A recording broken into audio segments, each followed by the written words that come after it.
To the curious eyes of a visitor to the National Assembly, it can be observed that security agents spend more time inspecting vehicles coming into the assembly complex, subjecting motorists to checks and verification. Same goes for pedestrians who go through the eagle eyes of the police, showing the contents of their luggage and identification. This is not unusual, as the National Assembly, one of the three arms of government, is sensitive to democratic ideals, prompting lots of political engagements. National Assembly being the face of the politics or the face of the society, this is the house of the Nigerian people. So this is the most visited institution in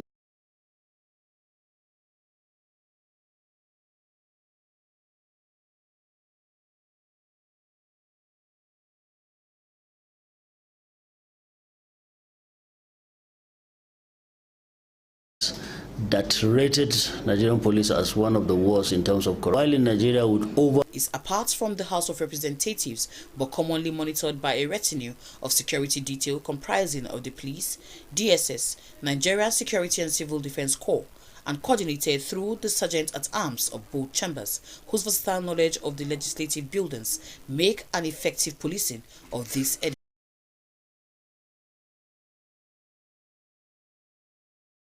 And apart from those people, you also have their constituents who want to come and see them. So the task of providing conducive environment. How do you cope with what you have highlighted, so many vehicular and of course human movements? How do you cope, managing the traffic there?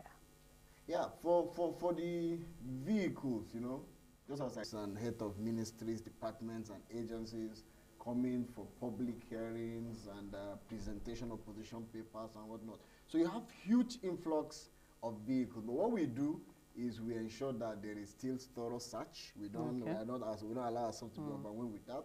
There's just thorough search, and then people are directed to a place where they will normally take them for accreditation, where they will be profiled and tags will be issued before they will be guided to the place where they have to be attended to. We're doing our best. Okay, we've had a series of protests, and then when you have protests, you have a lot of people coming for one agitation or the other. I remember recently women groups are protesting the gender bill. We were restricted entry into the assembly complex. Tell us, how do you manage such situations like that of the women and others that you've encountered in the past? Thank you very much. You see, we have our own standard operating procedure.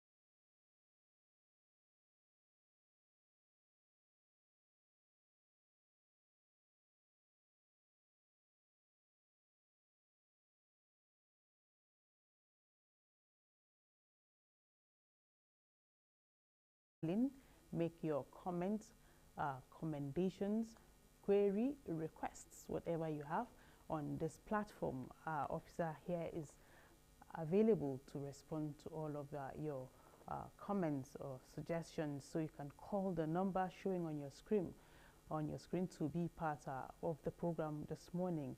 And I'm sure if you're watching, we are discussing security system at the National Assembly, which is in the heart of the nation's capital.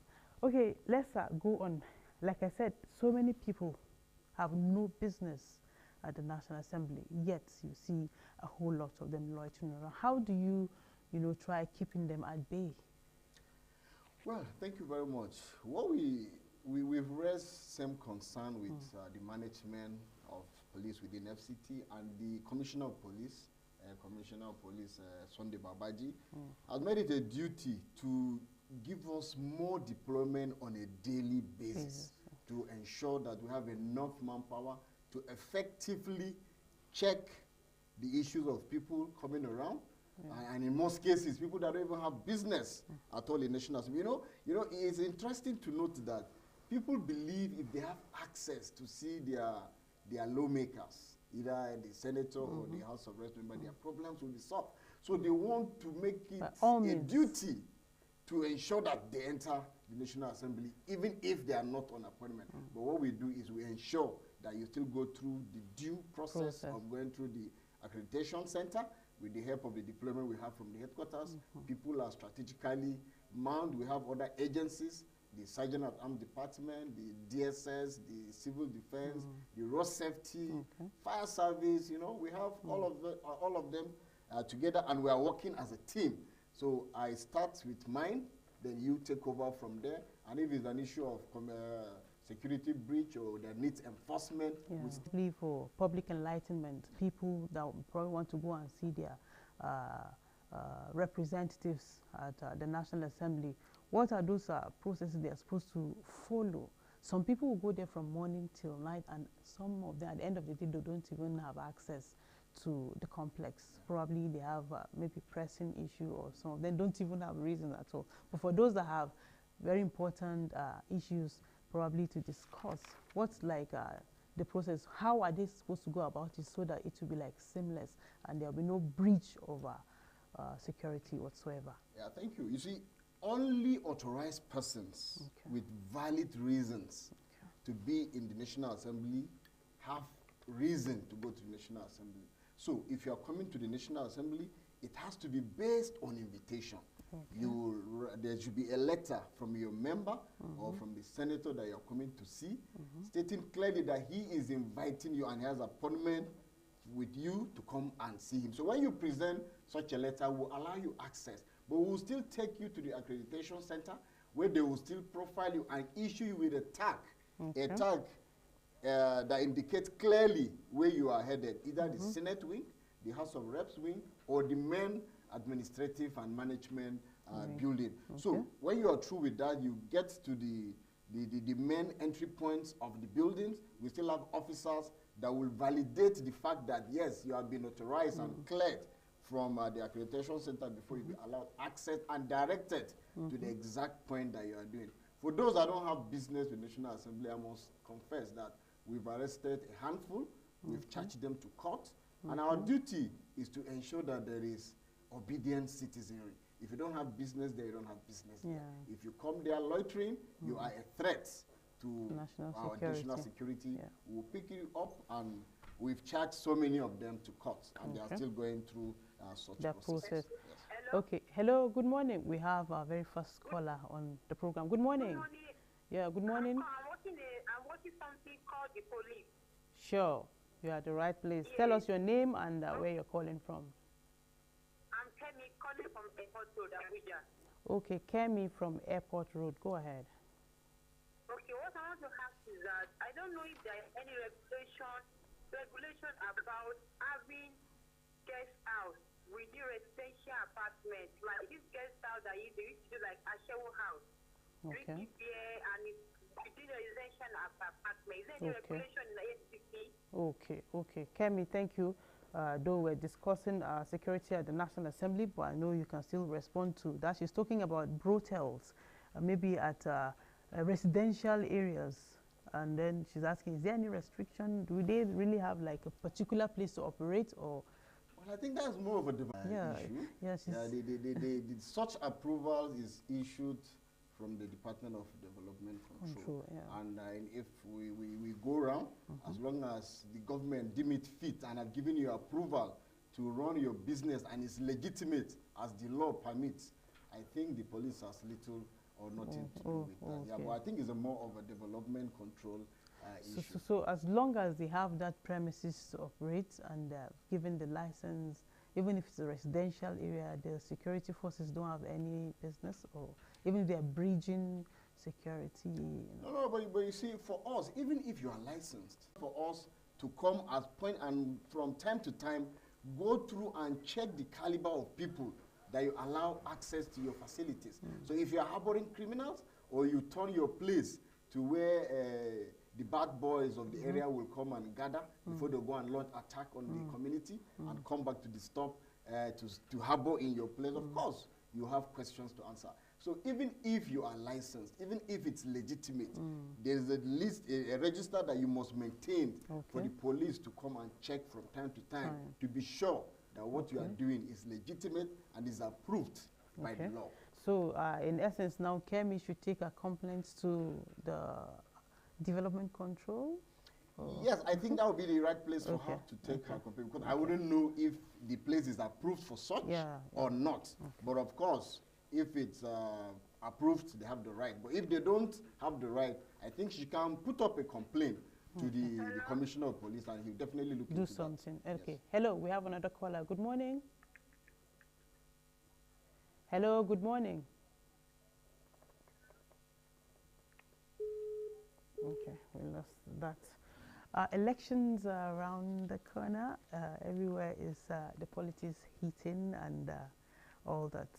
And I know that this is a kind of crucial period, like you said, so many people at the assembly complex. Those invited, those not invited, those wanted and those not wanted. So how are you prepared, with this crucial period in terms of security at that strategic area? Crime disturbs the order of society, and our duty is to ensure there is balance and equilibrium. And in as much as we are trying to maintain balance and sanity in the system, we don't allow ourselves to be intimidated. Okay, so please, if you are there for the wrong reason... Before you go ahead, let's... hello, good morning. Good morning. Yes, we are with you, and please can you turn down the volume of your TV? Hello, good morning, ma. Good morning, I'm with you. Can you please turn down the volume of your TV? Hello? Please go ahead. Tell us your name. It's all loud. Okay, tell us your name. So, it's all close to my place. I think there's a construction going on. Oh, okay. We can hear you. Tell us your name and where you're calling from. I want to talk to the officer there. Go ahead, please. Let me, you see this Abuja right now, as we're speaking, Abuja is not safe at all again. I don't know what are they concerning this tool that is calling themselves Agboro in Abuja. Okay. That whether to me or whether their own power is bigger than the policemen or I don't know, because they are not even afraid of anybody.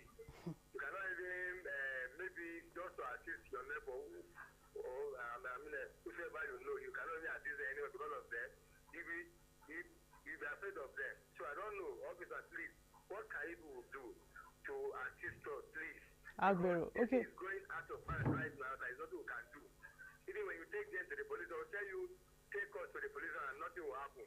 And it's true, if you take them to the police, nothing will happen. So I don't know what is happening in this Abuja. This officer, I wish you help us, I beg. Okay, please, your name again, please. Thank you very much. Your name before you leave. My name is Mr. Emmanuel, calling from Abuja. Okay, thank you, Emmanuel from Abuja. All right, thank you. Yeah, Emmanuel from Abuja. His complaint is Agbero, and on this platform we have always talked about it. It's not like a new issue, and people always come up with how they are threatening security and all that. Yes, you see, I think a very good observation. The Commissioner of Police have directed that divisional police officers must ensure that raidings and constant raiding of criminal hideouts and for people that constitute nuisance. Because the law of the country says if you don't have an explained source of livelihood in itself, you have questions to answer. So the commissioner has given directive, rate these people, rate people that we feel must come and explain to us what they are into and what they are doing. And that raiding is taking place, and recently we have confidence building patrol that the commissioner has put in place. You see divisional police officers coming with teams going from one area to the other to ensure that there's visibility patrol, and that if there's anything you see that you can flag the police people down, report such, they will go into such areas and arrests will be made. And whenever we raid, we charge them to court, because we have mobile court. I think around area 3 or in most other places within FCT, you charge them. They go there and explain themselves. So the issue of nothing will happen.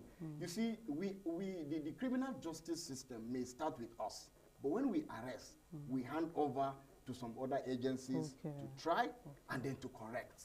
So it's not just a whole police procedure. It's a journey effort. We start and we hand over to those who the Constitution gives the right to interpret the law, to apportion punishment, and of course to take them to where they will be corrected. So it's not an issue of police is not doing anything. No, we are playing our part. And if there is no enough evidence to tie them down, then it's basically the other agents, as in the other bodies, but not like police is not arresting and handing over. Okay, before those calls came in, you were talking about electioneering period and how this porous nature of the National Assembly and how you intend to make it safe for citizens. Yes, the influx is huge. You know, people that have political interests, they want to come and have meeting with political leaders. They want to come and have meeting with this caucus, you know. And what we do is to identify the real parking areas where we must ensure that traffic is diverted to. And then whenever they come, we know how we profile these visitors to ensure that they are directed to the venue in which they have businesses to be attended to. And after which, we usher them out orderly to ensure that there is no breach whatsoever. And of course, that requires huge police manpower. But I want to boldly say that we've been given the necessary support that we need from the command, and on a daily basis, they augment our strength with more personnel to ensure that from the entry point of the gate down to the entry points of the buildings and to the committee rooms, hearing rooms, or meeting rooms, we are properly represented, we are fully on ground, and whenever they are done with that, we still usher them through the same process safely. And for now, we'll be reporting area count because we are on top of this situation. That's a good one. Talking about area calm, we have still pockets of crimes committed here and there. So like the usual way we do it on this platform, your security, tips to members of the public, what to look out for in terms of, also like we also always say, security is everybody's business. So if the security forces are doing theirs, what is the role of our citizens, to complement what the security agencies are doing? They know the good guys, they know the good guys, they know those who are likely to disturb the such situation. So my advice, just as you have rightly said, is police is everybody's, security is everybody's business. When you are policing, it involves even the community itself. So it is a joint effort. It should be a joint task. We should see ourselves as partners in progress, because if you decline to bring any reasonable the peace of the society. Okay, thank you so much for coming on the program, our police officer Alex Anagu, and we want to